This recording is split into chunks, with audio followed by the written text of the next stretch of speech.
तो देखो last class के अंदर जो ये स्ट्रेट लाइन वाला सीख रहे थे और इसके अंदर एरिया ऑफ ट्राइंगल निकालना था, ये वाला क्वेश्चन। तो इसके आपके पास वर्टिसेस आगे ए बी और सी हमने लास्ट में कैलकुलेट किया था। अब इसका आपको एरिया निकालना है। तो एरिया इसका कैसे कैलकुलेट करेंगे, तो जो आपके पास एरिया ऑफ ट्राइंगल का फॉर्मूला होता है तो वो अपने यूज करेंगे इसके अंदर। तो क्या हो जाएगा यहाँ से देखो, तो जो एरिया ऑफ ट्राइंगल एबीसी, जो ए वर्टेक्स है वो है आपके पास 0,0, बी वर्टेक्स है यहाँ से k, माइनस के, और सी वर्टेक्स है k, k। तो यहाँ से area of triangle ABC, area of triangle ABC, इसका आपके पास क्या रहता है फॉर्मूला, हाफ ऑफ मोड के अंदर half of x1 into y2 minus y3, फिर आपके पास आ जाएगा plus x2, y3 minus y1, plus में आ जाएगा x3, और ये आ जाएगा y1 माइनस y2 आ जाएगा। तो यहाँ से अगर कैलकुलेट करें तो ये हो जाएगा 1/2, x1 है आपके पास 0, ये तो ये पूरा ही 0 हो जाएगा। तो y2 आपके पास कितना आ जाएगा, x1 y1 x2 y2, तो माइनस का k, माइनस का k, प्लस में x2 है आपके पास ये x1 y1 x2 y2 x3 y3। तो x2 आ गया आपके पास k, और y3 है यहाँ से आपके पास k माइनस y1 है आपके पास 0, प्लस x3 आपके पास आ जाएगा k, y1 है आपके पास 0 माइनस, और y2 आपके पास है k, y2 माइनस माइनस हो जाएगा यहाँ से प्लस हो जाएगा। तो यहाँ से अगर कैलकुलेट करें तो ये हो जाएगा 1/2, ये तो पूरा ही 0 हो गया, तो ये आ गया k इंटू के, और प्लस में आ गया k इंटू के आ गया। तो यहाँ से आगे कैलकुलेट करेंगे तो 1/2 k इंटू के हो गया k स्क्वायर, प्लस में आ गया यहाँ से k स्क्वायर। तो ये यहाँ से आ जाएगा 2 into 2 times of k square, 2 से 2 हट गया, तो जो एरिया आएगा वो इसमें आ जाएगा सिर्फ k स्क्वायर आ जाएगा। ये आपका 7th क्वेश्चन था। आगे देखो, आगे देखो 8th क्वेश्चन। इसमें 8th जो क्वेश्चन है वो इसने बोला है कि find the value of p so that the three lines 3x plus y minus 2, 3x plus y, जो लाइन दे रखी है 3x प्लस का y माइनस का 2 इज इक्वल टू 0, और दूसरी लाइन है px प्लस का 2y माइनस का 3 इज इक्वल टू 0, और तीसरी लाइन है यहाँ से 2x माइनस का y माइनस का 3 इज इक्वल टू 0 में इंटरसेक्ट एट वन पॉइंट। इस जो क्वेश्चन ने ये बोला है कि आपको p की वैल्यू निकालनी है, और इस तरीके से निकालनी है कि ये जो तीनों लाइंस है किसी एक पॉइंट के ऊपर इंटरसेक्ट करती है। मान लो कि ये आपके पास एक लाइन है, ये आपके पास दूसरी लाइन है, और ये आपके पास कोई तीसरी लाइन है, तो ये एक ही पॉइंट के ऊपर क्या कर रही है, इंटरसेक्ट कर रही है, यानी यूनिक सॉल्यूशन दे रही है। तो हम सबसे पहले क्या करते हैं, इसको लो फर्स्ट इक्वेशन, इसको सेकंड ले और इसको थर्ड ले। अब जो आपके पास पॉइंट आएगा, आपके पास मान लो कि कोई भी पॉइंट रहा ये वाला, तो वो इसको भी सेटिस्फाई करेगा, इस सेकंड को भी सेटिस्फाई करेगा, और थर्ड को भी सेटिस्फाई करेगा। मान लो कि ये आपके पास पॉइंट आ गया a, b आ गया। जैसे यहाँ जो इनका कॉमन पार्ट है ना, इंटरसेक्ट किया इन्होंने, वो भी हमें कैलकुलेट करना पड़ेगा पहले। मान लो कि अगर a, b हुआ, तो a, b फर्स्ट इक्वेशन में भी सेटिस्फाई होगा, सेकंड में भी होगा, और थर्ड में भी होगा, क्योंकि तीनों ही लाइन एक पॉइंट के ऊपर इंटरसेक्ट कर रही है। तो देखो हम क्या करते हैं, फर्स्ट और थर्ड से सोल्व करते हैं। तो बाय फर्स्ट एंड थर्ड, देखो दोनों इक्वेशंस को अगर हम ऐड करें तो क्या हो जाएगा, 3x प्लस का y माइनस का 2, इस साइड जाके 2 हो जाएगा, और ये हो गया 2x माइनस का y इज इक्वल टू 3। इनको अगर ऐड करेंगे तो ये कैंसिल आउट हो गया, 3x प्लस 2x ये हो गया 5x इज इक्वल टू में 5, और x की वैल्यू यहां से आ गई आपके पास 1 आ गई। अब इसमें पुट कर दो तो y आ जाएगा आपके पास, जिससे 2x माइनस का y इज इक्वल टू 3 है, तो यहां से हो गया 2 माइनस का y इज इक्वल टू 3, और माइनस का y आ जाएगा 3 माइनस का 2, बोले तो माइनस y आ गया आपके पास 1, और जो y की वैल्यू है वो आ जाएगी आपके पास माइनस के 1 आ गई। तो यानी इनका जो कॉमन पार्ट था वो क्या था, 1, -1। अब जो 1, -1 है इन तीनों को सेटिस्फाई करेगा, तो सेकंड में पुट कर दो। तो सेकंड इक्वेशन है px प्लस का 2y माइनस का 3 इक्वल टू 0।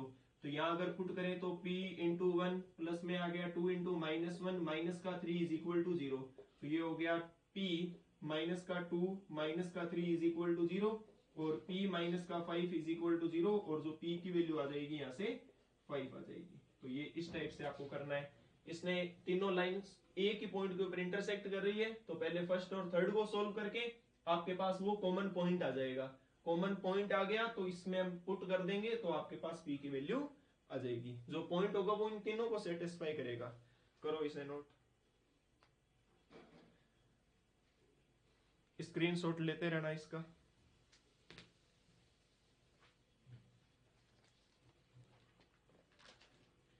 देखो आगे इसका, आगे 9th क्वेश्चन।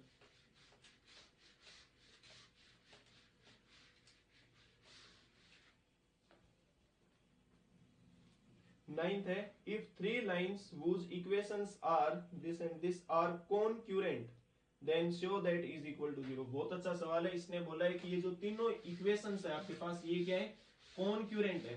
कॉन्क्यूरेंट का मतलब क्या है कि आपके पास एक ही लाइन के पैरेलल होती हुई जा रही है लाइंस, ठीक है। कॉन्क्यूरेंट का मतलब ये है आपके पास।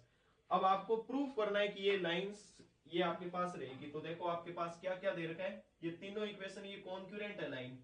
तो कॉन्क्यूरेंट के लिए जो कंडीशंस होती है वो हम यूज करेंगे। देखो क्या दे रखा है, पहले जो इक्वेशन है पहली y equal to m1x plus का c1, दूसरी है equation y equal to m2x plus में c2, और तीसरी इक्वेशन है y इक्वल टू m3x और प्लस में दे रखा है c3। ये तीनों ही लाइंस आपस में क्या है, कॉन्क्यूरेंट है लाइन, ठीक है। और आपको फिर आगे ये चीज प्रूफ करनी है, ये प्रूफ वाला बाद में देखेंगे, पहले निकालते हैं। देखो इसे मार्क कर लेते हैं अपने फर्स्ट इक्वेशन, ये हो गई सेकंड इक्वेशन और ये हो गई आपके पास थर्ड इक्वेशन। देखो हम क्या करेंगे, पहले फर्स्ट और सेकंड को सोल्व करते हैं। दोनों इक्वेशन को सोल्व करके देखो कॉन्क्यूरेंट का मतलब क्या है कि एक ही पॉइंट, कॉन्क्यूरेंट यानी एक ही पॉइंट से लाइन पास होगी। जैसे अभी जो क्वेश्चन किया था ना इंटरसेक्टिंग वाला, सेम उसी तरीके का है। हम क्या करेंगे, पहले फर्स्ट सेकंड या कोई भी इक्वेशन, जैसे मान लो कि फर्स्ट और सेकंड इक्वेशन को सोल्व करके हम वो कॉमन पॉइंट लेके आ जाएंगे, ठीक है, जहां पे वो तीनों लाइन इंटरसेक्ट हो रही है। कॉन्क्यूरेंट वो बोलते हैं जब तीनों लाइन आपस में, जो आप 10th क्लास के अंदर इंटरसेक्टिंग लाइन वाला पढ़ते थे ना, यूनिक सॉल्यूशन वाला, तो वो यही होता है कॉन्क्यूरेंट लाइन वाला, ठीक है। फर्स्ट और सेकंड इक्वेशन से हम वो पॉइंट निकाल लेंगे x, y। देन जो आपके पास पॉइंट आ जाएगा ना, वो हम थर्ड में के अंदर भी वो सेटिस्फाई होगा अगर कॉन्क्यूरेंट है ये भी, क्योंकि इसने बोला है कि ये कॉन्क्यूरेंट है, तो वो जो पॉइंट होगा वो थर्ड इक्वेशन को भी सेटिस्फाई करेगा। तो हम इसमें यही काम करते हैं। देखो फर्स्ट और सेकंड इक्वेशन को अगर हम सोल्व करें तो देखो क्या कर सकते हैं इसके अंदर अपने, अगर दोनों इक्वेशन को अगर सब्ट्रैक्ट कर दें तो ये y वाली टर्म्स आपकी हट जाएगी यहाँ से। तो देखो क्या हो जाएगा यहाँ से आपके पास, जैसे अगर मैं इस इक्वेशन को थोड़ा अगर रीअरेंज करके लिखूं तो इसको मैं ये लिख सकता हूं y माइनस का m1x is equal to c1। यहां से ये इक्वेशन आ जाएगी आपके पास y माइनस का m2x is equal to c2। तो इन दोनों इक्वेशन को आप सोल्व करो तो y minus m1x is equal to c1, ये हो जाएगा y minus m2x is equal to c2। आप इन्हें सब्ट्रैक्ट कर दो तो इनके क्या हो जाएंगे, साइन आपके पास चेंज हो जाएंगे, y वाली टर्म कैंसिल आउट हो गई। तो आपके पास क्या आ रहा है यहाँ से m2x minus m1x is equal to में आ गया c1 माइनस c2 आ गया। यहाँ से अगर x कॉमन ले लेंगे तो अंदर आ जाएगा m2 minus m1 is equal to में आ गया c1 माइनस c2। अगर x की यहाँ से अगर वैल्यू कैलकुलेट करें तो वो हो जाएगा c1 माइनस c2 अपॉन में हो गया m2 माइनस m1 हो गया, ठीक है। ये तो आपके पास x की वैल्यू आ गई। अब कोऑर्डिनेट बनाने के लिए x और y दोनों चाहिए होते हैं, तो हम क्या करेंगे इसके अंदर, फर्स्ट या सेकंड इक्वेशन में आप पुट कर दो x की जगह और y कैलकुलेट कर लो। तो हम क्या करते हैं, put x in equation number 1।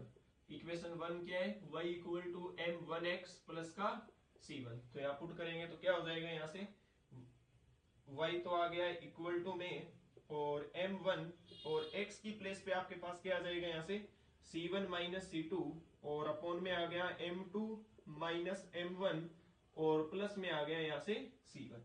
यहाँ से एलसीएम लोगे तो y इक्वल टू में क्या आ गया, यहाँ से अगर हमने एलसीएम लिया m2 माइनस m1 तो पहले m1 अंदर मल्टीप्लाई हो जाएगा तो m1 c1 minus m1 c2 plus में हो जाएगा c1 into m2 minus m1 हो जाएगा।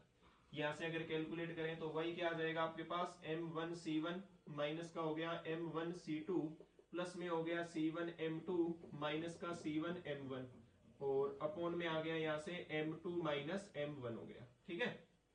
देखो c11 ये रही आपके पास C1, तो यहाँ से कॉमन ले सकते हैं। तो ये आपके पास यहाँ से क्या आ जाएगा, यहाँ से अगर हमने C1 अगर कॉमन लिया तो अंदर क्या आ जाएगा आपके पास M1, या एक काम करते हैं, जैसे ये देखो आपके पास M1C1 और माइनस का M1C1, ये दोनों ही आपके पास हट जाएगी यहाँ से, और M1C2 और प्लस का आपके पास ये टर्म रह जाएगी, यानी C1M2 माइनस M1C2 और अपॉन में आ जाएगा यहाँ से M2 माइनस M1। ये तो आपके पास x वाला आ गया और ये आपके पास आ गया y वाला। अब क्या करते हैं कि जो x और y आए हैं, जो इंटरसेक्टिंग पॉइंट है वो क्या है आपके पास C1 माइनस C2 अपॉन में M2 माइनस M1, और y वाला है C1M2 माइनस M1C2 और अपॉन में आ जाएगा यहाँ से M2 माइनस M1 आ जाएगा। ये जो पॉइंट आया ये थर्ड इक्वेशन को भी क्या करेगा, सेटिस्फाई करेगा, क्योंकि क्या है कॉन्क्यूरेंट लाइन है। तो हम क्या लिखेंगे, सो द इंटरसेक्टिंग पॉइंट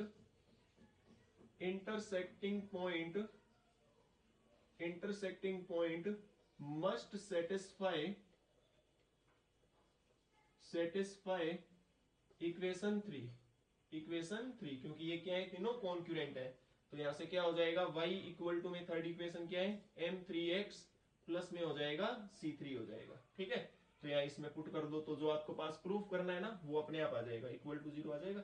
यहाँ से देखो y आपके पास क्या है, C1M2 माइनस का M1C2 और अपॉन में आ गया यहाँ से M2 minus M1 is equal to में M3 आ गया as it is as, x की प्लेस के ऊपर क्या आ जाएगा, C1 माइनस का C2 और अपॉन में आ गया M2 माइनस M1 और प्लस में आ गया आपके पास C3। ठीक है, अब देखो जो प्रूफ करना है वो ऑटोमेटिकली आ जाएगा। C1M2 माइनस का आ गया M1C2 अपॉन में आ जाएगा यहाँ से M2 minus M1 is equal to में यहाँ से अगर हमने एलसीएम लिया तो ये आ गया M2 माइनस M1, ऊपर होगा तो क्या हो गया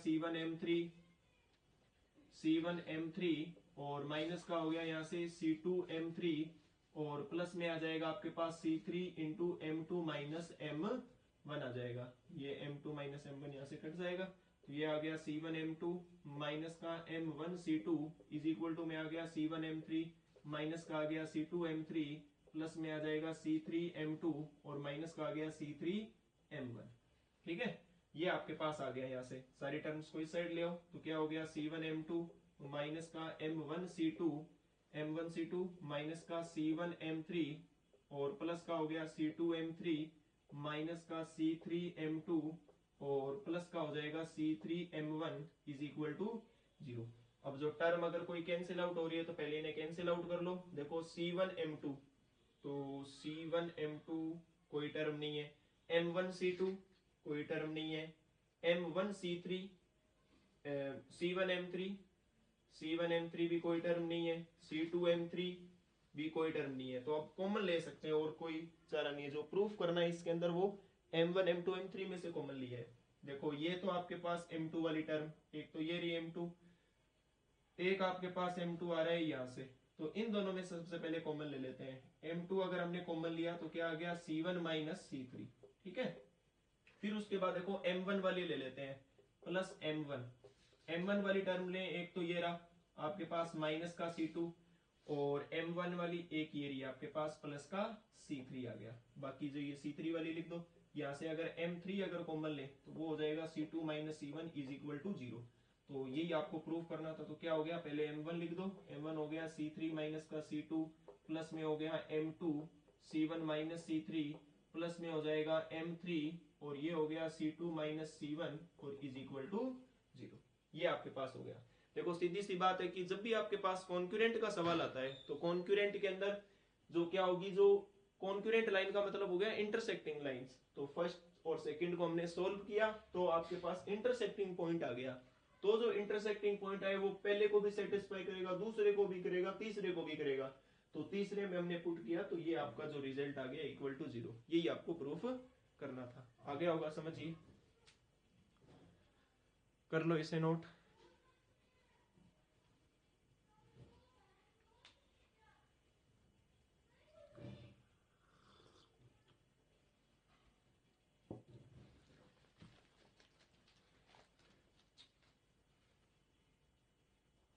हो गया होगा नोट, आगे देखो। आगे का जो क्वेश्चन है, find the equation of line, 9th question.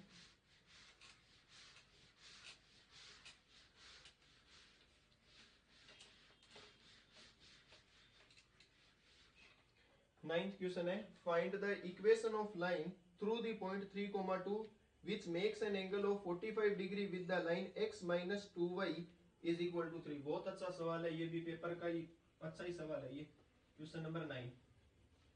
देखो क्या बोला है कि आपको equation of line find out करनी है थ्रू दी पॉइंट 3,2। ये आपने पहले भी कर रखा है एक्सरसाइज के अंदर, और जो कि एंगल बना रहा है 45 डिग्री का, यानी थीटा दे रखा है आपको 45 डिग्री यानी π/4, और जो लाइन है वो गिवन है x माइनस का 2y इज इक्वल टू 3 दे रखी है। ठीक है, ये आपके पास लाइन है, पॉइंट है और एंगल है। तो यहां से आपको क्या निकालना है, एक आपको इक्वेशन ऑफ लाइन फ्रेम करनी है। क्या बनेगी, तो देखो आपके पास क्या है कि ये जो लाइन है इससे पहले स्लोप निकालते हैं, और जो दूसरा स्लोप होगा उसको आप लेट कर लो। जैसे मान लो कि अगर हम लेट कर लें कि let the slope of line, let the slope of another line, जिसकी हमें बनानी है equation, another line be m. ठीक है, यहां से देखो ये जो इक्वेशन है आपके पास x माइनस का 2y इज इक्वल टू 3, इसको मैं यूं लिख सकता हूं, x माइनस का 3 इज इक्वल टू 2y, 2 से पूरी को डिवाइड करोगे तो क्या हो गया 1/2x माइनस का 3/2 इज इक्वल टू y। इसे अपने कंपेयर करते हैं y equal to mx plus c से, तो जो स्लोप होगा आपके पास वो कितना आ जाएगा, मान लो कि वो m1 स्लोप है, वो आ गया 1/2 आपके पास स्लोप आ गया। अब यहां से अपने को क्या करना है कि स्लोप आ गया आपके पास m1 1/2 आ गया, तो अब आपके पास जो एंगल दे रखा है, सबसे पहली प्रायोरिटी तो ये है कि हमें m कैलकुलेट करना है क्या होगा, और ये आपके पास पॉइंट है। तो देखो सिंपल सा है, आपके पास जो एंगल निकालने का फॉर्मूला होता है tan थीटा, वो आपके पास क्या होता है m1 माइनस m2 अपॉन में हो जाता है 1 प्लस का m1 m2 हो जाता है। ठीक है, तो यहाँ पुट करेंगे तो tan of 45 degree is equal to के अंदर आपके पास क्या आ जाएगा, m1 है आपके पास 1/2, m2 आपके पास m है, अपॉन में क्या आ जाएगा 1 प्लस का m,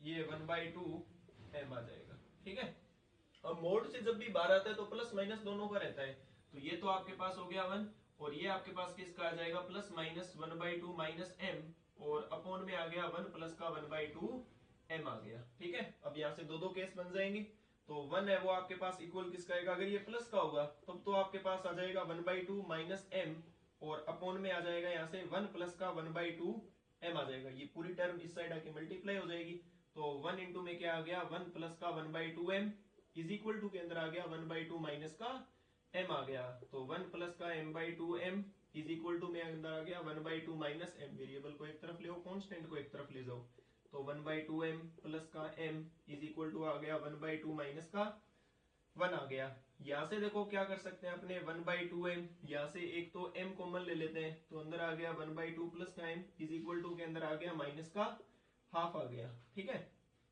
तो ये आपके पास कितना हो जाएगा 3/2 इज इक्वल टू के अंदर आ गया माइनस 1/2, 2 से 2 हट जाएगा, और 3m किसके इक्वल आ गया माइनस m1 के, और जो स्लोप है वो कितना आ गया माइनस 1/3 आ गया। एक तो आपके पास ये आ गया, ये तो हमने कब लिया जब आपके पास प्लस था, ये तो हम क्या लिख रहे हैं यहाँ पे केस नंबर 1।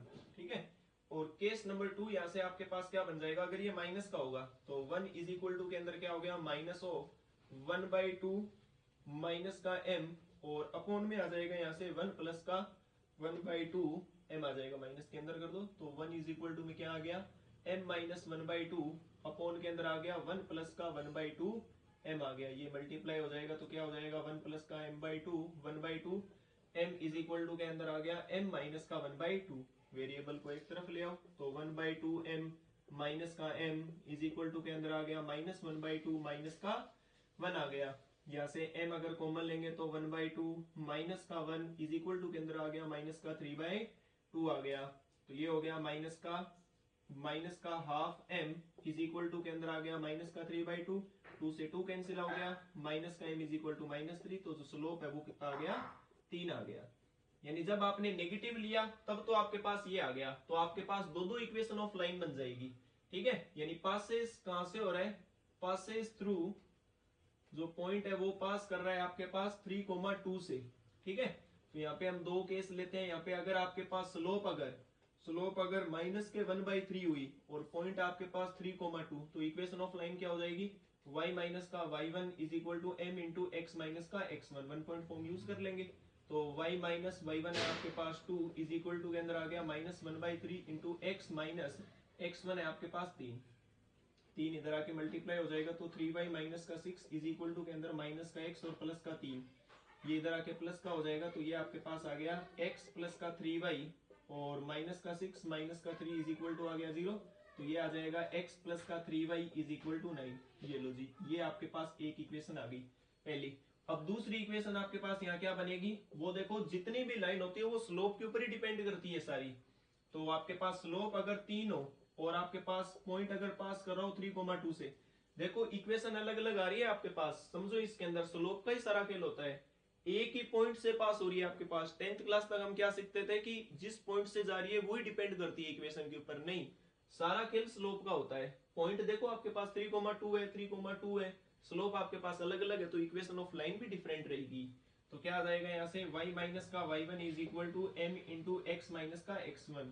तो यहाँ पुट करेंगे तो क्या हो जाएगा, y माइनस का आपके पास 2 इज इक्वल टू के अंदर आ गया 3 इंटू एक्स माइनस का 3 हो गया, 3 के अंदर मल्टीप्लाई कर दो तो y माइनस का 2 कितना आ जाएगा 3x माइनस का 9, इन सारी टर्म को इधर लाओगे तो माइनस का 3x प्लस का y और माइनस का 9 प्लस का हो जाएगा 2।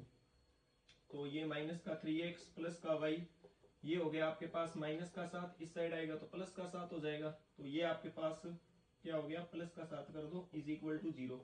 माइनस से पूरी को मल्टीप्लाई करोगे तो क्या आ जाएगा 3x माइनस का y और माइनस का 7 इधर जाके प्लस का 7 हो जाएगा तो इक्वल टू 7। ये आपके पास क्या आ गई, इक्वेशन ऑफ लाइन आ गई। तो देखो सीधा फर्क पता लग जाएगा इसके अंदर। तो इस टाइप के भी क्वेश्चन आपके काफी इंपॉर्टेंट है, ये पहले भी कर रखा था आपने एक्सरसाइज के अंदर और इसके अंदर भी है, करो इसे नोट।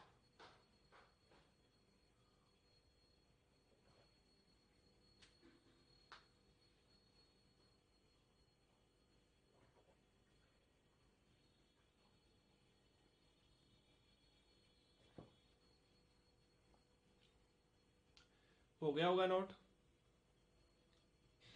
या इसका स्क्रीनशॉट ले लो।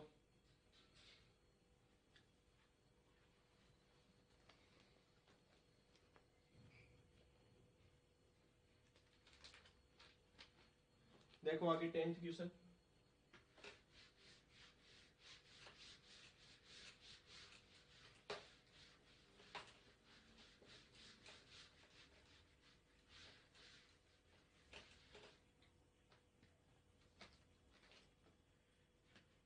देखो 10th क्वेश्चन है, find the equation of line, find the equation of line और find the equation of line passes through the point of intersection of the line. वो कहां से पास हो रही है, जो इक्वेशन ऑफ लाइन फ्रेम करनी है वो पास कर रही है जो इंटरसेक्टिंग पॉइंट होगा ना इन दो इक्वेशन का, वो है आपके पास 3x प्लस का 7y माइनस का 3 इक्वल टू 0। और दूसरी इक्वेशन है यहाँ से 2x माइनस का 3y प्लस का 1 equal to 0 has equal intercept on the axis. और जो कट कर रही है ना जैसे x एक्सिस के ऊपर और y एक्सिस के ऊपर, तो इनका इंटरसेप्ट बराबर है। मान लो कि अगर x इंटरसेप्ट अगर 5 यूनिट है तो y भी 5 होगा। इस कंडीशन के लिए आपको इक्वेशन ऑफ लाइन बनानी है, ठीक है। तो सबसे पहले हम ले लेते हैं, लेट कर लेते हैं कि let the equal intercept, let the equal intercepts on axis be a let कर लेते हैं ये, ठीक है। तो यानी आपके पास क्या हो जाएगा x अपॉन ए प्लस का y upon b, y upon b is equal to 1 होता है। तो दोनों का इंटरसेप्ट a है तो क्या हो गया x अपॉन ए प्लस का y upon a is equal to 1। तो इक्वेशन ऑफ लाइन क्या बन गई यहाँ से x plus y is equal to a. ये कब बनानी है आपको इक्वेशन ऑफ लाइन, जो इन दो लाइन का इंटरसेक्टिंग पार्ट होगा उसके लिए बनानी है आपको, वो इस पॉइंट से पास होना चाहिए। तो एक बार तो इसे फर्स्ट इक्वेशन ले लेते हैं। ये आपके पास अगर इक्वेशन यहाँ से करेंगे तो ये हो गया 4x प्लस का 7y इज इक्वल टू 3। इसको अगर लिखेंगे तो ये हो जाएगा आपके पास 2x माइनस का 3y इज इक्वल टू -1। इसको 2 से मल्टीप्लाई कर दो तो ये आपके पास आ गया 4x प्लस का 7y इज इक्वल टू 3। इसको 2 से मल्टीप्लाई करके लिखोगे तो ये तो हो जाएगा 4x और माइनस का हो गया 6y इज इक्वल टू के अंदर आ गया माइनस का 2। तो यहाँ से साइन चेंज हो जाएंगे इनके, तो ये 4x वाली टर्म हट गई। 7 और 6 आपके पास 13y इज इक्वल टू के अंदर आ गया 5 और y की वैल्यू आ गई आपके पास 5/13। आपके पास y इंटरसेप्ट आ गया, आपके पास y वाली वैल्यू आ गई। ठीक है, जो इंटरसेक्टिंग पार्ट है ना इनका, उसके लिए y की वैल्यू आ गई। किसी भी इक्वेशन में पुट कर दो तो x आ जाएगा। जैसे क्या है आपके पास 4x प्लस का 7y इज इक्वल टू 3 है, तो 4x आ गया as it is as, plus में आ गया आपके पास 5/13 इज इक्वल टू आ गया 3, तो ये हो जाएगा 4x प्लस में 35/13 इज इक्वल टू आ गया 3। इसको इधर ले जाओ तो 4x की वैल्यू क्या आ गई 3 माइनस 35/13, तो 4x आपके पास आ जाएगा 39 माइनस का 35 अपॉन में हो जाएगा 13, तो ये यहाँ से आ जाएगा 4x इक्वल टू 4 अपॉन में 13 और x की वैल्यू आ गई 1/13। ठीक है, तो जो इंटरसेक्टिंग पार्ट है वो पॉइंट आपके पास क्या आ गया 5/13, सॉरी x पहले लिखा जाएगा, तो 1/13 कोमा 5/13। इस पॉइंट से इक्वेशन ऑफ लाइन पास होनी चाहिए। तो पहले इंटरसेप्ट कैलकुलेट करना पड़ेगा कि कितना इंटरसेप्ट है। देखो फर्स्ट इक्वेशन है आपके पास x plus y is equal to a, put कर दो यहाँ, तो 1/13 plus 5/13 is equal to a, तो आपके पास कितना हो गया यहाँ से 6 इज इक्वल टू के अंदर हो गया आपके पास 13a हो जाएगा आपके पास। तो इंटरसेप्ट कितना आ गया 6/13 इज इक्वल टू ए, ये आपके पास क्या आ गया इंटरसेप्ट आ गया। इतना ही आपके पास x एक्सिस के ऊपर इंटरसेप्ट है और इतना ही आपके पास किसके ऊपर है y इंटरसेप्ट के ऊपर है। तो अब आपको इक्वेशन ऑफ लाइन बनानी है, तो क्या हो जाएगा x upon a plus y upon b is equal to होता है 1, तो ये तो सेम ही है आपके पास, तो इसको भी a रख देते हैं अपने। x आपके पास क्या है 1/13, इसको इक्वल की साइड ले जाते हैं, तो x प्लस वाई आ गया आपके पास a, तो यहाँ से आपके पास क्या आ गया, जो पॉइंट आपको पुट करना है सिर्फ, तो x plus y is equal to के अंदर क्या आ गया 6/13 आ गया। इसको 13 से इधर आके मल्टीप्लाई हो जाएगा, तो 13x प्लस का 13y इज इक्वल टू के अंदर क्या आ गया 6 आ गया। ये आपके पास इक्वेशन ऑफ लाइन आ जाएगी। 2-1 नंबर के अंदर ये क्वेश्चन इंपॉर्टेंट होता है, पूछ लेते हैं आपके पेपर के अंदर, करो इसे नोट।